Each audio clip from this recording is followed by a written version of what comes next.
Hi friends, ಎಲ್ಲರಿಗೂ ನನ್ನ ನಮಸ್ಕಾರ. ದಿಯಾಸ್ ಹೋಮ್ ರೆಸಿಪೀಸ್ಗೆ ಸ್ವಾಗತ. ಇವತ್ತಿನ special recipe chicken green masala. ನಾನು ಒಂದು ಪ್ಯಾನಿಗೆ 3 ಟೇಬಲ್ ಸ್ಪೂನಷ್ಟು ಎಣ್ಣೆ, ಹಾಗೆ ಸ್ವಲ್ಪ ಬೆಳ್ಳುಳ್ಳಿ, ಸ್ವಲ್ಪ ಶುಂಠಿ, ಖಾರಕ್ಕೆ ತಕ್ಕಷ್ಟು ಹಸಿಮೆಣಸಿನ್ಕಾಯಿ, ಒಂದು ಈರುಳ್ಳಿ, ಹಾಗೆ ಒಂದು ಕಾಲು ಭಾಗದಷ್ಟು ತೆಂಗಿನಕಾಯಿನ ಹಾಕ್ಕೊಂಡು ಫ್ರೈ ಮಾಡ್ಕೊತಾ ಇದ್ದೀನಿ 1 ನಿಮಿಷ. ಮತ್ತು ಇದಕ್ಕೆ ನಾನು ಸ್ವಲ್ಪ ಪುದೀನ ಸೊಪ್ಪು ಹಾಗೆ ಸ್ವಲ್ಪ ಕೊತ್ತಂಬರಿ ಸೊಪ್ಪನ್ನ ಹಾಕ್ಕೊಂಡು ಚೆನ್ನಾಗಿ ಫ್ರೈ ಮಾಡ್ಕೊತಾ ಇದ್ದೀನಿ. ಈಗ ಇದನ್ನು ತಣ್ಣಗಾಗೋದಕ್ಕೆ ಬಿಟ್ಟು ನಾನು ಮಿಕ್ಸಿ ಜಾರಿಗೆ ಹಾಕ್ಕೊಂಡು ನುಣ್ಣಗೆ ರುಬ್ಕೊತಾ ಇದ್ದೀನಿ. ಈಗ ಖಾರ ರೆಡಿಯಾಗಿದೆ. ಈಗ ನಾನು ಒಂದು ಪ್ಯಾನಿಗೆ 3 ಟೇಬಲ್ ಸ್ಪೂನಷ್ಟು ಆಲಿವ್ ಆಯಿಲ್ ಹಾಕ್ಕೊತಾ ಇದ್ದೀನಿ. ಹಾಗೆ 1-2 ಹಸಿಮೆಣಸಿನ್ಕಾಯಿ ಮತ್ತು 1 ಉದ್ದಕ್ಕೆ ಹೆಚ್ಕೊಂಡಿರೋಂತಹ ಈರುಳ್ಳಿನ ಹಾಕ್ಕೊಂಡು ಫ್ರೈ ಮಾಡ್ಕೊತಾ ಇದ್ದೀನಿ. ಮತ್ತು ಇದಕ್ಕೆ ನಾನು 3/4 kg ಚಿಕನನ್ನು ಹಾಕ್ಕೊಂಡು ಫ್ರೈ ಮಾಡ್ಕೊತಾ ಇದ್ದೀನಿ.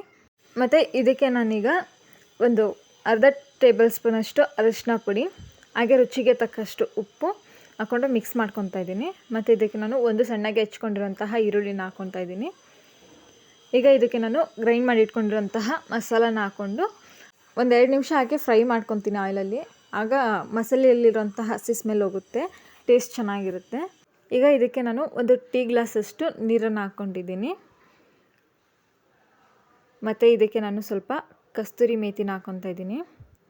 ಹಾಗೆ ಒಂದು ಅರ್ಧ ಟೇಬಲ್ ಸ್ಪೂನಷ್ಟು ಗರಂ ಮಸಾಲ ಹಾಕ್ಕೊಂಡು ಮಿಕ್ಸ್ ಮಾಡ್ತಾ ಇದ್ದೀನಿ. ಮತ್ತು ಇದನ್ನು ನಾನು ಒಂದು 5 ನಿಮಿಷ ಬೇಯೋದಕ್ಕೆ ಬಿಡ್ತಾಯಿದ್ದೀನಿ. ನೋಡಿ, ಈಗ ಇದು ರೆಡಿಯಾಗಿದೆ.